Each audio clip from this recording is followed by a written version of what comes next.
Demon Slayer is back, baby, and I don't know. Seeing this episode was reminiscent because I haven't seen. I watched the movie, of course, when it came out, and the movie was great.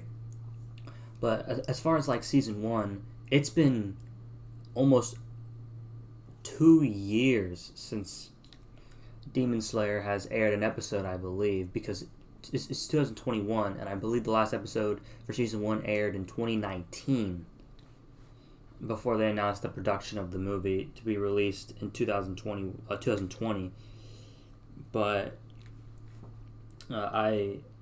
wow, this episode was reminiscent of just everything I remembered on how good the series was, man. I believe this was the original episode. It's going to be the Mugen Train arc again. Well, not again, sorry, readapted into season 2. Most animes do this nowadays. They readapt movies into arcs. It's fine, I guess. I'm not the biggest fan of it, but they did say there'd be some original scenes, and this episode was a original episode telling how Rengoku got to the Mugen Train. Or Mugen Train. I'm going to say it wrong. I know I am. And pretty much, this episode just, like, I remembered why I love Demon Slayer so much. Because, you start off by establishing, Rengoku, the character that he is. And then you establish the little girl who's selling bento and her grandmother. You establish those characters, and then you establish the demon that you're gonna fight for this episode. He does take on a demon. I think it's like the Slasher or something. He's supposed to be really fast, and like the animation, establishing up characters and plot lines to then be paid off at the end of the episode when the demon goes to hunt down the bento vendor and her grandma, and then Rengoku saves them, cuts off the demon's head with his first form, flame breathing, and then the grandma remembers how she was saved 20 years ago by the very same Flame Hashira, who ended up being Rengoku's father. It's all just setups and payoffs are just great. Not to mention, Demon Slayer has such a good soundtrack. Like, the animation was so crisp, the production quality looks so good. This episode just reminded me why, it's such a good fucking series, bro, okay? And then not to mention, I'm debating whether or not I should spoil the arc here. So I think what I'm going to do is, if you've seen the movie or read the Mugen Train arc in the manga, then I'm going to continue. If you do not want to be spoiled for the rest of the arc, I recommend you just click off now. I know it's going to be a very short video, but it's a review for an episode. The episode was fucking great. There's not really anything else I can say. Ufotable is just so good at what they do at this point.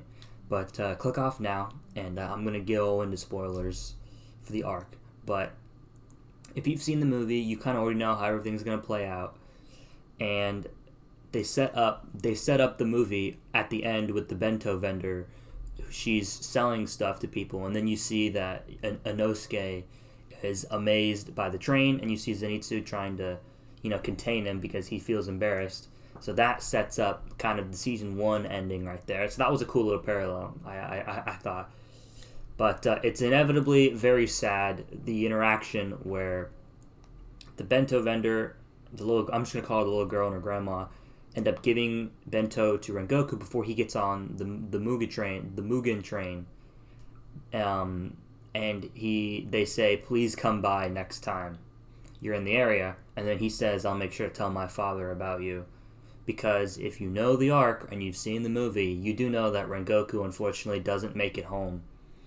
So I'm pretty sure that is the last time you will see Rengoku interact with those two characters. I wonder if we're going to get a reaction to those two characters when they find out he passed away on the trip. And then unfortunately he'll never get to tell his father about those two people as well. That was a very sad parallel for people who probably watched the movie, because everyone, Rengoku's story is already so bittersweet, because the series builds him up to be such a great character, and then you already know the inevitable fate he will share, and that's kind of the whole theme with a lot of Demon Slayer storylines, is very bittersweet. But that interaction at the end was kind of sad, but once again, it I don't know, it gives something to people who I don't want to say pay attention, because I don't think you have to be a lore head to understand that. But wow, dude, just what an amazing, or not. I mean, it's not like an episode for the ages, right? But like, I just like rewatching it after being so long since I've seen a Demon Slayer season episode. I think I ended up finally seeing the movie, I believe, summer of last year.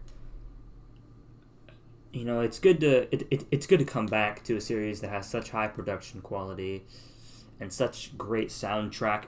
Everything around it, the whole production comes together really well. So it's great to see. Season 2 has got me hyped. It's the only anime I'm watching right now, so I mean, every Sunday or something, I'm probably going to be watching it. Wow, what a good start to the season, man. Just oh, I don't even know how to end it, dude.